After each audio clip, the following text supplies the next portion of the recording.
News 11 के लिए रांची से कैमरामैन दीपक के साथ राकेश कुमार की रिपोर्ट।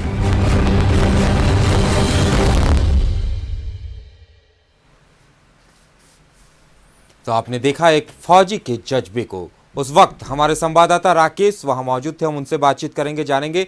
जी राकेश, आप वहां मौजूद थे, आपने पूरी कहानी अपनी आंखों से देखी है। क्या कहा जाए इसे, जज्बा, देश प्रेम, एक मजाक, या फिर झारखंड में जो सिस्टम है उस पर एक तमाचा? जी राकेश।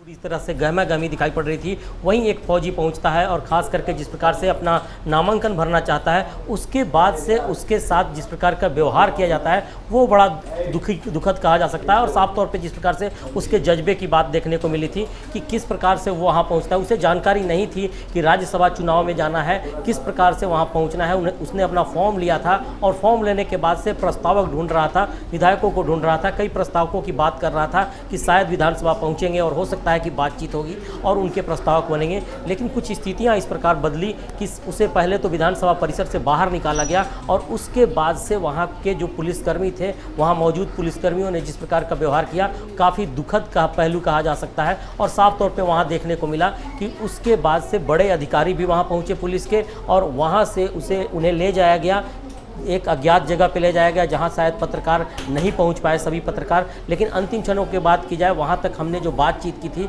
उनके जाने से पहले, तो उन्होंने साफ तौर पे कहा कि वे एक आम नागरिक की तरह यहां पहुंचे थे और अपना नामांकन भरना चाहते थे राज्यसभा के लिए, लेकिन उन्हें प्रस्तावक नहीं मिल पाए हैं और वे चाहते हैं कि अंतिम समय तक उन्हें प्रस्तावक मिल जाए। तो कई तरह के सवाल खड़े होते नजर आ रहे हैं कि एक आदमी क्या सोचता है, और राज्य में जो कुछ परिस्थितियाँ बनती नजर आ रही हैं राज्यसभा चुनाव को लेकर, भ्रष्टाचार जिस प्रकार से दिखाई पड़ा है और पैसों के लेन देन की बात कही जा रही है, वैसे में एक आम आदमी क्या सोचता है, देश के लिए क्या सोचता है। और खास करके कहा जा सकता है कि जब वो सेना से जुड़ा हुआ आदमी हो तब क्या स्थितियां पैदा होती हैं, उसके दिल में कहीं ना कहीं ये जगह होगी कि इस प्रकार के भ्रष्टाचार को मिटाया जा सके। और इसी को लेकर इस प्रकार का उदाहरण देखने को मिला है। लेकिन आज जो कुछ हुआ है उसको लेकर साफ लगता है कि एक आदमी खड़ा होकर चाहता है कि देश ही नहीं अपने राज्य की भी रक्षा करे और इस प्रकार के भ्रष्टाचारियों से मुक्त दिलाया जा सके। जी राकेश जी, जैसा कि आप बता रहे हैं, देश प्रेम का जज्बा कहीं न कहीं उन्हें यहाँ लेकर आया था, लेकिन आपने बताया कि उन्हें अपमानित करके वहां से निकाला गया। राकेश जी, वो सचिव के कमरे तक चले गए थे, तो आखिर सवाल ये भी खड़ा होता है कि वो वहां तक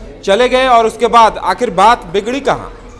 देखिए, उनसे हमारी पूरी बातचीत हुई है। जब वे वहाँ पहुँचे तो उन्होंने कोशिश की कि सचिव के कैमरे में, जहाँ पे कुछ खास करके रिटर्निंग ऑफिसर के रूप में भी सचिव थे, विधानसभा के सचिव कौशल किशोर, तो वहाँ मौजूद थे। उनके टेबल पर भी बैठकर अपना फॉर्म भरना चाह रहे थे, नामांकन पत्र दाखिल करना चाह रहे थे, वहाँ वो प्रक्रिया पूरा करना चाहते थे और जानकारी चाह रहे थे कि आखिर कहाँ पर गलती हो रही है, उसे दुरुस्त किया जाए। तो इस प्रकार की प्रक्रिया के बाद से जब रिटर्निंग ऑफिसर के तौर पर कौशल किशोर ने उनसे कहा कि आप बाहर जाकर भरिए, तो वो वहाँ से बाहर आए और बाहर आकर सीढ़ी के पास ही बैठ गए। वहां भरकर कोशिश की कि फॉर्म भरा जाए और फिर वहां से निकलकर परिसर के बाहर आए और एक किनारे जाकर सिगरेट पीने लगे। तब जाकर वहां पे मौजूद सुरक्षाकर्मियों ने उन्हें मना किया और कहा कि विधानसभा परिसर से आप बाहर जाइए। और वहां के बाद से विधानसभा के पहले गेट की बात की जाए, वहां से बाहर जाकर एक दीवार पर बैठकर अपना वो पर्चा भरने की कोशिश करने लगे। इस बीच उन्होंने कई लोगों को फ़ोन भी लगाया और बातचीत की, और उनका कहना था कि कई विधायकों से बातचीत हुई है, लोग बातचीत कर रहे हैं, उनके लोग बातचीत करके यहाँ पहुँचने वाले हैं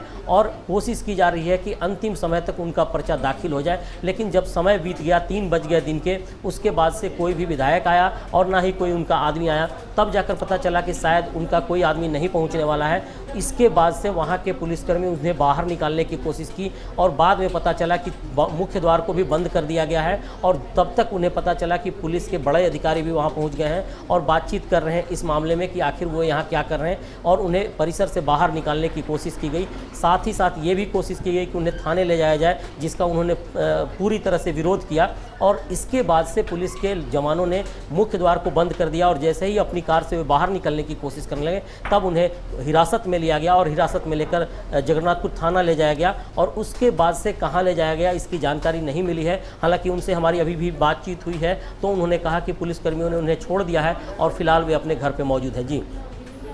जी राकेश जी, बिल्कुल जिस तरह से आप बता रहे हैं कि वो देश सेवा का जज्बा था उनके अंदर, जिस तरह वो यहाँ आए थे, वो अपनी जवानी उन्होंने देश सेवा में गुजार दी है और अब भी कहीं उन्हें लग रहा था कि उन्हें देश के लिए कुछ करना चाहिए और इसीलिए वो सर्वोच्च सदन में जाना चाहते थे।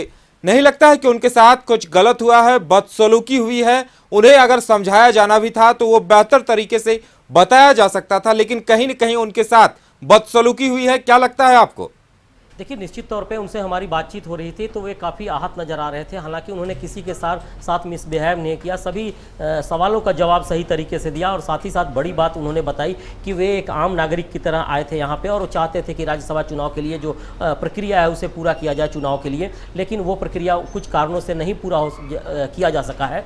लेकिन फिलहाल जो स्थितियाँ दिखाई पड़ी बाद में, जब वे पर्चा जब दाखिल नहीं कर पाए, इसके बाद उनके साथ जिस प्रकार से बिहेव किया गया खास करके पुलिसकर्मियों की तरफ से, उसको लेकर वे काफ़ी आहत दिखाई पड़ रहे थे और दुखी होकर उन्होंने अपनी बातचीत के दौरान कहा था कि ये काफ़ी कुछ गलत हुआ है।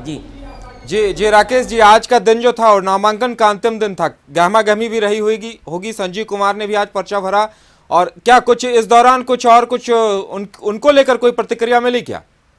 उन्होंने कोई भी बात नहीं की। खास करके सबसे बड़ी बात कही जा सकती है कि यही उन्होंने कहा कि सीधे वे चाहते हैं कि अपना नामांकन पत्र भरें और कोशिश करें कि लोगों को जुटाकर प्रत्याशी के रूप में अपना पर्चा दाखिल करें, और इसके अलावा उन्होंने कोई भी बात करने की कोशिश नहीं की किसी से, और चाह रहे थे कि किसी भी स्थिति में वे अपना पर्चा दाखिल करें। जी राकेश जी, आपने हमारे साथ बातचीत की, आपका बहुत बहुत धन्यवाद। और हमारे साथ खुद जुड़ चुके हैं ex flight lieutenant Manish Kumar ji. Manish Kumar ji, स्वागत है आपका न्यूज़ 11 में। मनीष जी, जानना चाहेंगे आप सर्वोच्च सदन यानी कि राज्यसभा क्यों जाना चाहते हैं? सबसे पहले तो मैं एक्स फ्लाइट लेफ्टिनेंट नहीं हूँ, मैं एक्स कोऑर्डिनेटर हूँ। जी ठीक है। और मैं राज्यसभा जाना